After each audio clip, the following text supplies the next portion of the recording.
네, 오늘 날짜는 2022년 4월 15일 사회 빅데이터 분석기사 필기시험으로부터 약 일주일 정도가 지났습니다.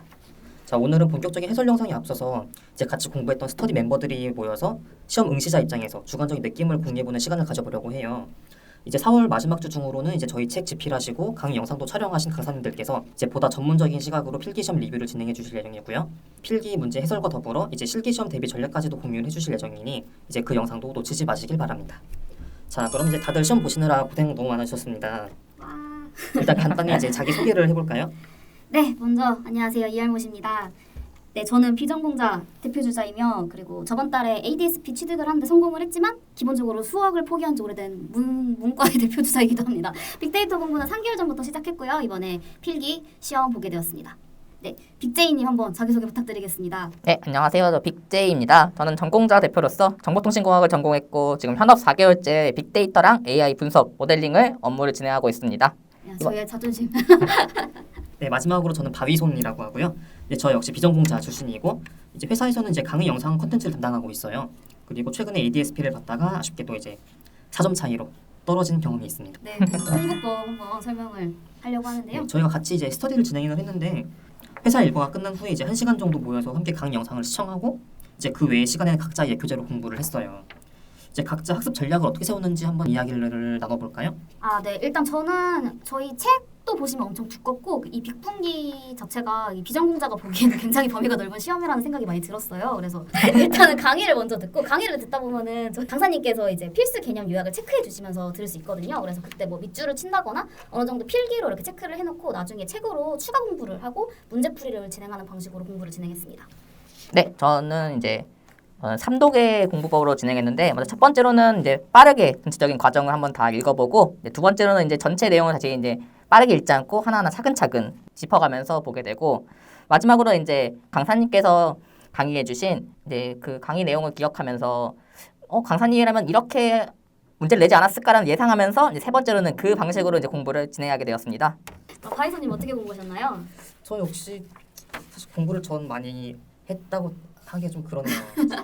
약간 앞에도 말씀하셨지만 이 범위가 너무 넓다 보니까 이 책만 봤을 때는 확실히 그러니까 이거 어디를 더 좀 깊게 봐야 되고 어디는 좀 대충 봐도 될지가 약간 좀 애매했는데 이제 강의를 보니까 강의를 병행을 하니까 확실히 그런 부분이 좀 좋았던 것 같아요. 강사님들께서 이제 직접 이제 설명해 주시면서 이 부분 중요하다라거나 이제 설명해 주시는 그런 비중 차이로 어느 정도 가늠이 되니까 그 부분을 더 집중해서 듣다 보니까 그런 우선순위 같은 게 좀 판단하기가 좀 편하더라고요.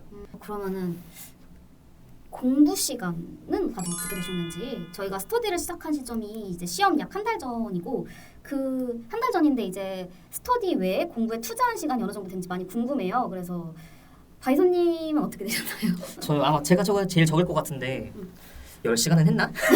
자신이 없네요. 네. 저도 이제 자투리 시간을 많이 투자해서 하려고 했는데 제가 회사 외에 이제 좀 개인 일정이 많이 겹쳐서 이번에는 20시간도 공부를 못한 것 같아요. ADSP 했을 때는 그래도 30-40시간은 투자를 했었는데 이번에는 20시간도 공부를 못한 것 같고 그리고 저도 이제 그 빅제이님이 말씀하신 것처럼 3회독 공부를 좀 중요하게 생각을 해서 원래는 이제 제 목표는 강의랑 책을 병행해서 3회독을 하는 거였는데 1회독으로 그치게 되었습니다. 전 1회독도 못한 것 같아요. 그럴 수 있죠. 그래서 조금 아쉬운 부분이 있습니다. 빅제이님은 어떻게 되시나요? 공부 시간?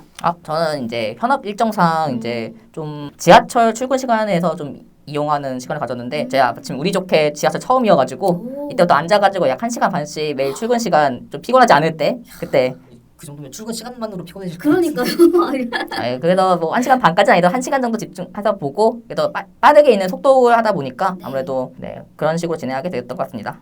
저도 이거를 그 통근을 해봐서 아는데 그 시간이 피곤하긴 한데 은근히 그 짭짤한 시간이라고 해야 되나요? 그쵸. 되게 좋은 자투리 시간이라고 생각을 해요. 저도 출근 30분 시간에 요약을 읽긴 했는데 버스라 그런지 집중이 잘 되진 않더라고요. 그리고 저희 책이 좋은 점이 있죠. 핵심 요약지! 그쵸, 얇은 그 핵심 요약집. 다른 책은 두꺼워서 들고 다니지 못하는데 핵심 요약집으로 핵심 요약집과 출퇴근 이후에 시간에 모의고사 볼 수 수록된 있다. 그쵸. 그럼요. 볼 수 있다. 그나저나 그 빅제이님께서는 이제 직접 지금 하는 업무가 이제 모델링이라고 말씀을 하셨잖아요. 네. 그러다 보니까 확실히 좀 개념 같은 게 좀 익숙한 부분이 있으실 것 네네. 같아요. 네.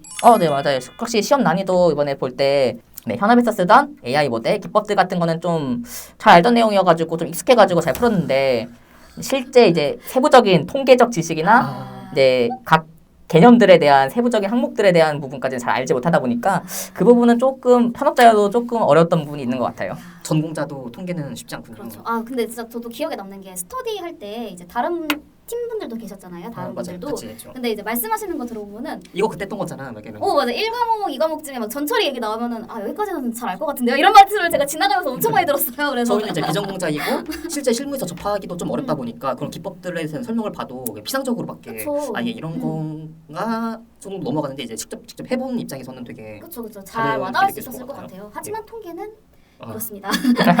일단 그러면은 전공자 입장에서의 시험 난이도 리뷰였고요. 우리 비전공자 입장에서 한번 저 같은 경우는 제가 공부를 사실 이번에 시간을 많이 못 들였다 했잖아요. 그래서 이번에 좀 시험 문제 관련해서 난이도 때문에 좀 논란이 난 걸로 제가 알고 있는데 좀 많은 분들의 원성이 좀 그쵸 들렸던 것 같아요. 그쵸. 근데 저는 생각보다 쉬웠어요. 왜냐면은 공부를 안 했기 때문이죠. 그래서 이 꼬아서 내는 문제들을 꼬아서 내었다고 인지하지 못하고 굉장히 산뜻하게 풀고 거의 낚였군요. 그럼. 그렇죠, 그렇죠. 굉장히 산뜻하게 풀었고요. 그 모르는 문제는 그냥 마음 딱 내려놓고 공부를 하다 보니까 굉장히 뭐 난이도를 느끼지 못했던 그런 수준이라고 생각을 해주시면 됩니다. 그리고 뭐 파이썬님 어떠셨나요? 다른 응시생분들 반응을 보니까 음. 이제 아마 주로 기출 문제 위주로 학습하신 분들이 더 그렇게 느끼실 수 있겠는데 네. 공부한 데서 문제가 나오지 않았다. 이런 얘기도 많더라고요.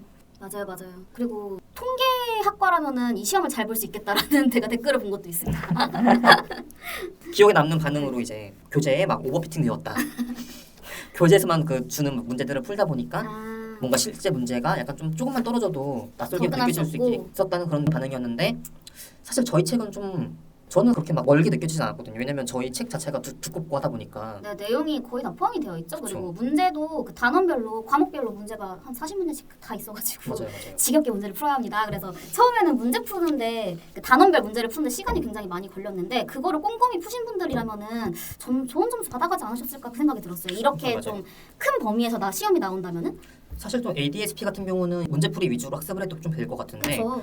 이번 픽분기 문제를 보면은 이제 단순 정의를 알고 있는 거에 플러스 그걸 가지고 어떤 추론이나 응용까지 가능해야만 이제 좀 쉽게 풀 수 있을 것 같다는 생각이 들어가지고 맞아요. 확실히 픽분기 같은 경우는 책과 강의를 좀 병행을 해야 음. 좀 도움이 되지 않나 그런 생각이 좀 들었습니다. 네, 그러면은 그 다음으로 넘어가서 특별히 쉽거나 좀 어려웠던 문제, 기억에 남았던 문제가 있으신지. 저는 뭐 이거부터 아까 말씀드린 것처럼 마음을 비우기 시작해갖고 사실 지금은 그렇게 기억에 많이 남지 않는데 제가 들어가기 마지막 딱 전에 그 요약집으로 그 혼동행렬 오블리프 네. 뭐 혼동행렬 그거를 마지막으로 봤었는데 그 한 75번에서 80문제 사이에서 그게 많이 나왔더라고요. 그래서 그 문제들이 가장 기억에 남고 마지막으로 보고 들어갔기 때문에 그리고 ADSP 때 공부했던 내용들이 꽤 많이 나와가지고 좀 익숙함 왜냐면 범위가 겹치니까 어쩔 수 없죠. 그래서 익숙한 마음으로 네 문제를 보기만 했습니다. 그런데 이게 특히 계산 문제 같은 경우가 좀 그랬는데 ADSP 같은 경우는 그 혼동률을 주더라도 각각의 값을 다 주고 그쵸. 뭔가 딱 계산만 하면 딱 되게 그쵸, 했는데 그쵸. 이번 문제를 보면은 뭔가 좀 딱 한눈에 봤을 때는 이걸 묻는 거다라고 딱 보이지 않게 헷갈릴 그쵸. 수 있게 좀. 약간 좀 그런 느낌이었거든요. 물론 저희가 이렇게 구체적으로 설명하지 못하는 내용은 이제 그 다음에 네. 저희 강사님께서 오셔가지고 되게 더 전문적인 전문적으로. 시각에서 견해와 함께 이제 설명을 해주실 예정입니다. 네, 그럼 빅제이님은 기억 남으시는 거 지금 있으신가요? 지금은 약간 기억이 살짝 좀 희미해지긴 했는데 역시. 아무래도 저는 1번 문제 저는 하둡을 포기하고 있었어가지고 하둡 문제였는데 제가 하둡 경험도 없고 잘 모르다 보니까 아무래도 약간 그 부분에 대해서 좀 공부를 많이 안 했었는데 아무튼 그게 1번 또 나오다 보니까 그것 때문에 조금 바로 이제. 뒤 시험들의 영향이 좀 있지 않나. 근데 저 이런 글도 보긴 봤어요. 그 1번 문제부터 이런 문제가 나와 이런 맞아요. 약간 기가 맞아 기가 죽고 시작했다는 분 제가 본 적 있어요. 아. 저는 일단 그 문제 가장 기억에 남네요. 어떤 거요? 제타바이트. 제타바이트, 페타바이트. 사실 이게 네, 이유가 저희가 있어요. 이제 막 유튜브랑 인스타그램에 컨텐츠를 이제 올리는데 바로 얼마 전에 올렸던 게 이제 페타바이트에 대한 것도 있었고 이제 스파크 그리고 브이로그에 이제 정규문포 얘기 나왔는데 그쵸. 바로 그게 정확하게 보기에 나오지 않았습니까? 저 이 문제 맞췄어요. 정규문표. 이거 정확히 그 보기에 나왔거든요. 스파크가 답인 문제가 있었어요. 그 기억하시나요? 기억나죠. 네, 그래서 스파크는 그냥 이 중에서 스파크가 제일 끌려가지고 찍었고 근데 페타바이트 그거는 제가 뒤에 그거를 잘 몰라가지고 그러니까 사실 그 제타바이트까지 갈 일이 없으니까 많이 낯선데 자 이제 저희 인스타그램 본 사람이라면은 보통 기가바이트 다음이 테라바이트는 아니까 그쵸. 이걸 보면 그 다음이 페타구나 그럼 그 다음이 제타구나까지 충분히 추론이 가능하고 그쵸. 그렇죠. 이거 거저부주는 문제였다고 생각해요. 제타바이트. 이런 식으로 또 쉽거나 어려웠던 문제가 기억에 남을 수 있군요. 저희 브이로그 적중률이 꽤 괜찮습니다. 나쁘지 않습니다. 구독 부탁드립니다, 여러분들. 자, 그러면은 이제 저희가 시험이 이미 다 끝나고 뭐 결과는 어떻게 될지 아무도 모르지만은 왠지 알 것 같긴 해요. 이미 답안지 제출돼 버렸고 뭐 지금은 맞을 수도 있겠지만 그때는 틀렸을 수도 있고 하지만 만약 되돌아가신다면은 다시 보게 된다면은 어떻게 준비를 할 것인지 다시 보게 된다면 이것만은 꼭 네, 저 같은 경우는 기초 통계에 대한 아쉬움이 많이 크더라고요. 이번에 공부하면서 제가 수포자이기도 하고 해서 통계를 공부를 해야지 하면서도 좀 깊은 공부를 좀 미뤄두고 있었는데 이번에 보면서 기초 통계를 정말 꼼꼼하게 해야겠구나라는 생각이 들어서 기초 통계를 다시 공부할 예정이고 그리고 사실 1단원이랑 4단원을 제가 공부를 미뤄두고 있었어요. 왜냐면 시험 전에 다시 볼 수 있을 줄 알고 미뤄두고 있었는데 2, 3단원에서 발목이 많이 잡혀가지고 마지막에는 1단원이랑 4단원을 살펴볼 시간 자체가 많이 없더라고요. 그래서 다음번에는 1단원, 4단원도 똑같이 시간 분배해가지고 꼼꼼하게 공부하려고 합니다. 저도 마찬가지로 이제 1, 4단원이 조금 기억이 남는데 네. 이게 제가 예전 후기로 봤을 때는 4단원이 좀 약간 쉽고 맞아, 이제 맞아. 편히 할 수 있다고 했는데 네. 제가 막상 시험을 보니까 4단원이 정말 어려운 느낌이 맞아요. 좀 많이 강해가지고 아 이게 이전 기출 후기는 좀 어려울 수 있고 좀 다 중요하구나라는 걸 느껴가지고 이번에는 그 부분까지 좀 포함해서 공부하고 싶고 네, 전공자지만 저도 약간 수학 쪽이 많이 포기한 상태여서 아 전공자 아닌데 이거 빅분기 어렵지 않을까라고 생각하시는 분들도 저같이 이게 전공자인데 수학 못하는 사람도 있으니까 한번 통계 한번 다시 공부하셔서 진행하시면은 아마 많이 이 부분도 좀 많이 도움될 것 같아요. 되게 위로가 되는 말씀인 것 같습니다.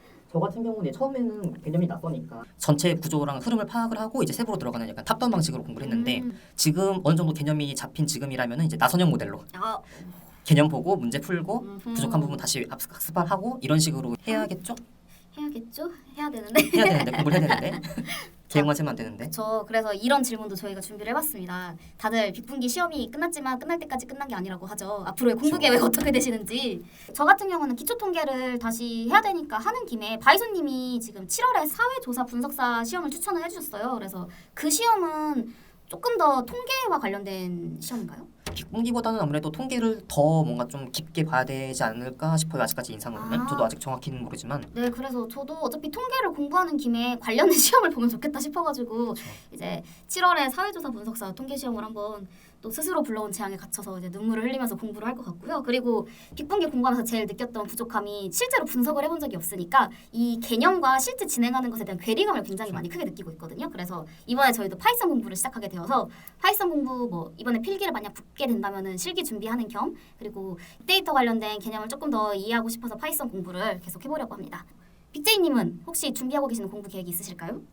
저는 이번 겨울 바탕으로 가을에는 꼭 성공할 수 있도록 하고 저도 마침 일정상으로 ADSP 준비가 그것도 준비하는 거에 더불어 이번 시험에는 이제 작년 기출이나 이런 게 솔직히 범위가 엄청 넓어지는 이런 추세인 것 같아가지고 저희가 이번에 공부했던 책 같은 경우에는 이제 다른 책에 없는 내용도 좀 많이 포함되어 있어가지고 이 부분을 좀 더 집중해서 다시 한번 공부하게 되면은 이번에는 이제 다른 사람들이 현혹되지 않고 우리 책에 의거한 데이터적인 공부를 할 수 있지 않나 생각하고 있습니다. 그리고 확실히 그 이번 시험을 준비해보고 ADSP를 준비하시면은 훨씬 심적 난이도가 굉장히 낮아질 것 같아요. 이제 제 범위가 생각으로는. 더 넓죠? 범위가. 그렇죠. 그래서 ADSP 금방 붙으실 거라고 그쵸. 제가 장담을 합니다. 그러면은 바이서님은 어떻게 되시는지? 저도 일단 이번 빅분기 사회 필기 합격을 크게 기대하고 있진 않아요. 결과 나와봐야 되겠지만. 아닙니다. 네, 그래서 일단 아무튼. 제 시험을 거의 잠정적으로 이제 준비를 하고 해야 되는데 이제 아시다시피 필 다음 날짜가 10월이에요. 그쵸. 이거 분명히 손 놓고 있다가 다 까먹고 9월달에 다시 시작해가지고 다시 똑같은 결과 나올 거 뻔하거든요. 울면서 공부하기. 그래서 지금 이미 쌓아놓은 지식을 좀 유지를 하려면은 어쩔 수 없이 다른 시험이라도 좀 공부를 해야겠다 해서 당장 ADSP가 겹치는 이제 범위가 있고 그다음에 사회조사 분석사 시험 같은 경우는 이것도 빅데이터 분석사랑 겹치는 부분이 되게 많아요. 그리고 통계도 다루고 있고. 그쵸. 통계. 그래서 ADSP랑 사조사를 준비하는 것이 이제 빅데이터 ve분석기사의 개념과 그 문제가 된 통계 부분 이쪽을 좀 같이 준비하는 게 더 도움이 되지 않을까 해서 시험 준비를 하고 있습니다. 그리고 저희가 다음 주부터 빅데이터 분석기사 실기 대비 파이썬 스터디를 시작할 예정이거든요. 물론 필기를 아무도 붙을지 장담하지 못하는 상황이지만은 혹시라도 모를 그리고 뭐 해두면 나쁘지 않으니까 그쵸. 그런 의미로 이제 시작할 예정이라서 인스타그램이랑 유튜브 통해서 좀 스터디 파이썬이라던가 공부와 관련된 컨텐츠들 많이 업로드할 예정이니 많은 관심 부탁드리겠습니다. 저랑 이제 이알모 사원 같은 경우는 파이썬 같은 경우 파이썬은 입문자 그쵸, 완전 한 번도 기초. 써보지 않은. 핵초보라고 할 수 네. 있죠. 빅제이님께서는 파이썬이나 R 같은 분석 프로그램 많이 좀 써보셨는지 궁금합니다. 아, 네, 저도 주로 이제 담당하는 업무는 파이썬 많이 위주로 담당하고 있고, 파이썬 자체가 이제 비전공자분들도 배우기 쉽게 좀 간단하지만 이제 안에 기능들이 좀 많아가지고 이 부분에 대해서는 지금 현재 인터넷에 되게 많이 자료가 나와 있어가지고 찾아가면서 하면은 쉽게 배울 수 있어서 도움이 많이 될 것 같습니다. 네, 그리고 그쵸. 파이썬 관련 강의 같은 게 되게 많이 있다는 사이트가 있다고 들었는데 설마 디플 워플 죄송합니다. 아 그리고 진짜 저희도 이제 파이썬으로 정말 진짜 데이터 분석을 한번 시작해 볼 수 있어서 너무 설렙니다. 네, 설렙니다. 네, 이렇게 저희 함께 공부했던 분들 모시고 빅데이터 분석 기사 4회 필기시험에 대한 간단한 이야기를 나눠봤습니다. 앞에서 말씀드렸다시피 4월 마지막 주에는 저희 강사님들을 모시고 더 전문적이고 더 깊은 시각에서 이번 시험에 대한 해설이 진행될 예정이니까요. 필기시험 응시하셨거나 응시할 예정이시거나 빅데이터 분석 기사 실기에 대한 정보를 얻고 싶은 분들은 꼭 시청해 주셨으면 좋겠습니다. 네, 지금까지 편하게 대화 참여해 주셔서 정말 감사드립니다.